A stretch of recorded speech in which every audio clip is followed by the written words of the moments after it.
اعوذ باللہ من الشیطان الرجیم بسم اللہ الرحمن الرحیم اللہم صلی علی محمد وعلی محمد وعجل فرج علی محمد ولا ندعهم تمام مومنین کو یا علی مدد والسلام علیکم ورحمۃ اللہ وبرکاتہ۔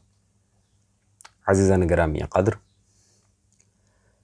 یہ چونکہ انتہائی مبارک اور معزز ترین مہینہ ماہ شعبان کا، اس مہینے میں آل محمد کو بہت زیادہ خوشیاں دیکھنے کو ملی، لیکن ساتھ ساتھ نواسب کو بہت زیادہ تکلیفیں بھی دیکھنے کی ملی۔ ظاہری بات ہے، آل علی کی مخالفت میں ان بیچاروں کو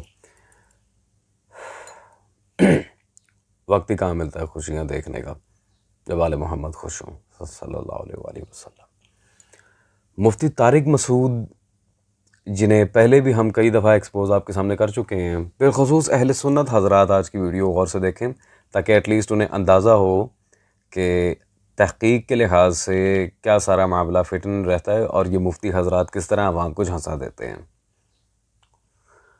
انہوں نے مولا عباس کے نیپال والے معجزے کے لحاظ سے، جس پر ہم کئی دفعہ پہلے بھی دلائل دے چکے ہیں، بیانات دے چکے ہیں، دوبارہ بات کرنے کی کوشش کی ہے۔ تو سب سے پہلے تو ہم چلتے ہیں ان کی ویڈیو کی طرف کہ حضرت فرمانا کیا چاہ رہے ہیں، اس کے بعد انشاءاللہ تبارک و تعالی دلائل سے ہم ایک ایک چیز کو آپ کے سامنے واضح کر دیں گے۔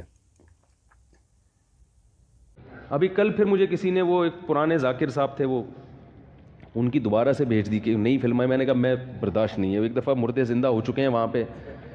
وہ کدھر ہوئے تھے؟ کہاں پر؟ نیپال میں نا۔ تو میں نے کہا میں نے نہیں سنا، واقعی اب تک کلپ نہیں سنا۔ میں نے کہا ایک دفعہ مردے زندہ ہو کے کچھ چیزیں ہوئی تھیں، مجھے نہیں پتا وہ مردے کہاں گئے زندہ ہو کے، لیکن اب پتہ نہیں کیا ہوا ہے زندہ۔ میں نے کہا میں نہیں، واقعی نہیں سنا۔ انہوں نے بھیجا کہ میں نے کہا میں نہیں سن رہا بھائی، میرا پورا بیان پھر انہی چیزوں پہ خرچ ہو جاتا ہے، میں نہیں سن رہا بھائی۔ تو سمجھ میں آ رہی ہے بات؟ میں نے کہا ہم نہیں سنیں گے بھائی، کچھ بھی ہو، اب تک نہیں سنا میں نے، کیونکہ اب اس سے زیادہ کچھ رہا نہیں نا۔ مردے زندہ ہونے کے بعد کیا زندہ کرو گے بھائی اب تم؟ تو میں نے ایک شیعہ سے کہا، ایک شیعہ ہے یہاں پر بیٹھتے ہیں، کہ میرا ان سے کوئی معاملہ پڑتا ہے کسی مالی لین دین میں، تو میں نے ان سے کہا یار یہ کچھ بندہ دوسرا بٹھا دو، ہمارا آپ سے ٹھیک ہے مسئلہ کی اختلاف اپنی جگہ، ہم شیعہ مذہب کو درست نہیں مانتے، ہم سنی مذہب کو فالو کرتے ہیں، لیکن وہ اپنی جگہ، وہ تو بہت ساری چیزیں ہیں جن کو ہم نہیں مانتے۔ عیسائیوں کا ایک الگ مذہب ہے، یہودیوں کا الگ مذہب ہے، ٹھیک ہے نا؟ تو اور بہت ساری فروعی میں اختلافات ہمیں، بعض مسئلوں میں اہل حدیث سے بھی اختلاف ہے، بعض میں بریلوی حضرات سے بھی، وہ اپنی جگہ۔ میں نے کہا لیکن کوئی بندہ تو ایسا بٹھاؤ نا جس کو کوئی تمیز والا آدمی سن تو سکے۔ کیا چیزیں اپنے آپ کو اپنے ہاتھوں سے کیوں بدنام کر رہے ہو؟ یعنی اپنے آپ کو بدنام کرنے کے لیے کیوں اس قسم کی چیزیں آپ لوگوں نے بٹھائی ہوئی ہیں لا کے؟ کوئی پڑھا لکھا بندہ نہیں ملتا آپ لوگوں کو؟ وہ کہہ رہے ہیں ہاں یار بات تو صحیح ہے آپ کی ٹھیک ہے، خود کہہ رہا تھا وہ بات تو۔ جی عزیزان گرامی قدر، یقیناً آپ نے مفتی طارق مسعود کی ویڈیو اب تک دیکھی ہوگی۔ عجیب، یعنی جہالت ہی ہا تو پتہ نہیں کیا عجیب و غریب قسم کی جہالت، اور how much childish this guy is, بچکانہ بیہیویئر۔ اللہ جانے یہ درس نظامی میں ہی ہا ہی پڑھ کے آتے ہیں۔ اگر کوئی بات تمہارے نزدیک ثابت نہیں ہے تو سیدھا سیدھا کہہ دو کہ ہم نہیں مانتے۔ اس پہ ہی ہا کرنا اور اپنے اکابرین کی کتابوں سے انحراف کرنا، خیر ویسے تو ہمارے کئی دلائل ان مولویوں پر قرض ہیں۔ آج انشاءاللہ تبارک و تعالی پھر کچھ ایک آدھ دلائل مزید قرض چڑھنے والے ہیں۔ عزیزان، گزشتہ ویڈیوز میں قبلہ ضمیر اختر نقوی رحمہ اللہ، جن کا یہ مذاق بنانے کی کوشش کر رہے ہیں،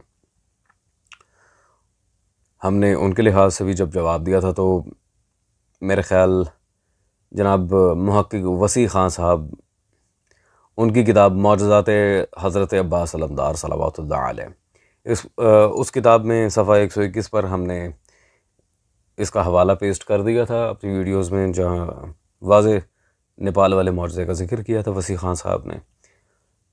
تو اس کے بعد پھر ایک بہت زیادہ بوچھال اٹھ گیا کہ جی آپ کسی بڑے محقق مدرسہ سے فارغ التحصیل علماء میں سے کسی ایک کی کتاب سے، کسی معتبر کتاب سے ہمیں یہ عبارت دکھائیں تب ہم مانیں گے۔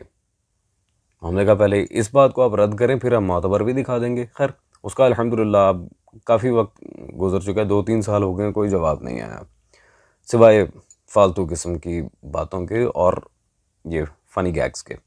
تو آج الحمدللہ آپ کی خدمت میں اس کا دوسرا حوالہ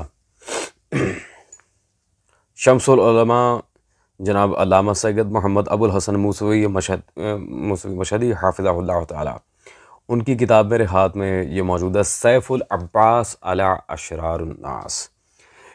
یہ آپ سب اس وقت اسکرین پر دیکھ رہے ہیں، مطبوعہ اسلام آباد۔ اس کتاب میں ابو الحسن موسوی مشہدی حافظہ اللہ نے صفحہ نمبر 122 پر انوار المعجز یہاں پہ جو ہیڈنگ قائم کی ہے، تصرف تکوینی حضرت ابو الفضل العباس صلوات اللہ علیہ۔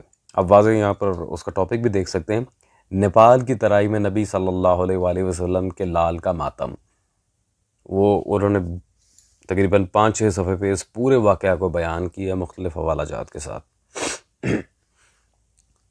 عزیزان گرامی قدر، تو الحمدللہ یہ وسیع خان صاحب چلیں ان کے نزدیک کہ فار ایگزامپل کوئی اوتھینٹک شخصیت نہیں ہے، تو خود ایران و مشہد سے پڑھی شخصیت ابو الحسن موسوی صاحب کی کتاب کی طرف ہی رجوع کر لیتے، تاکہ لوگوں کو شرم تو آتی۔ ایٹ لیسٹ ایک اتنا بڑا عالم بھی اس واقعہ کو آن کر رہا ہے اور یہ بیٹھے ہیں منہ اٹھا کے، نہیں جی ایسا ہے تو ویسا ہے، اور کچھ جوہلا اس میں باقاعدہ سند کا تقاضا کر رہے ہیں۔ تو ان جوہلا کو میں سب سے پہلے ایک بات کی طرف متوجہ کروں، یہ کوئی 1500-1400 سال پرانا واقعہ نہیں ہے جس کے لیے سند کا تقاضا کیا جائے۔ خیر، جاہلوں کو کیا سمجھانا، پتہ ہی نہیں ہے سند کے معاملات کہاں جا کے فٹ ان ہوتے ہیں، کن معاملات پہ ساری چیزیں دیکھی جاتی ہیں، پھر تاریخ کے لحاظ سے فن تاریخ کیا ہوتا ہے پتہ ہی کچھ نہیں ہے۔ اب آتے ہیں ہم اس مولوی کے اوپر، مفتی طارق کے سامنے۔ دیکھیں مفتی طارق صاحب، آپ کو اتنی بار لوگوں نے آپ کی اس طرح کی عجیب و غریب باتیں مجھ تک پہنچائی اور ہم نے کئی دفعہ جواب دیا، پھر آپ کو رونا لگ جاتا ہے کہ لوگ مجھے گالیاں دے رہے ہیں، مجھ پہ لعنت ملامت کر رہے ہیں۔ آل محمد کے معجزات اور فضائل کا اتنی یہ جہالت کے ساتھ اور بچکانے حرکتوں کے ساتھ اگر آپ مذاق بنائیں گے تو لوگ آپ پہ لعنت ہی کریں گے اور کیا کریں گے۔ لیکن میں کوئی یہ غصہ یا لعنت ملامت والا کوئی ایسا معاملہ نہیں کر رہا، میں صرف دلائل کی روح سے بات کروں گا۔ اب معجزات اور کرامات، کیا یہ اولیاء اللہ کے نزدیک پر عباس سے بڑا ولی اللہ کون ہو سکتا ہے؟ خود مولا علی کی اولاد، فرزند رسول صلی اللہ علیہ وآلہ وسلم، ان سے بڑا ولی اللہ کون ہے؟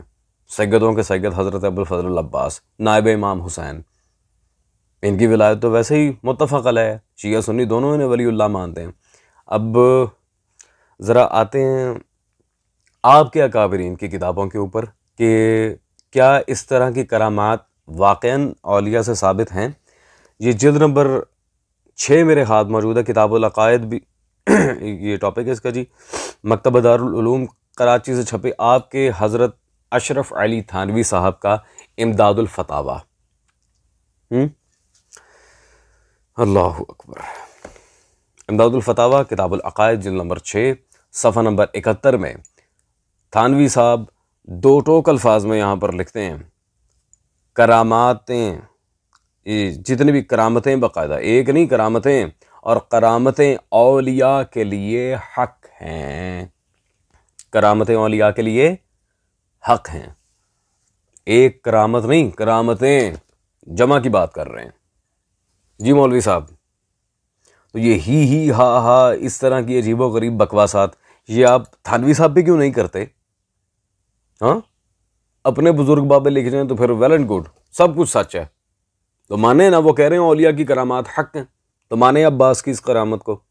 ہم تو کہتے ہی کہتے ہیں، آپ کے اتنے بڑے عالم کہہ رہے ہیں، ابھی اس پہ ہنسیں، اس کو ڈالیں فیس بک پہ۔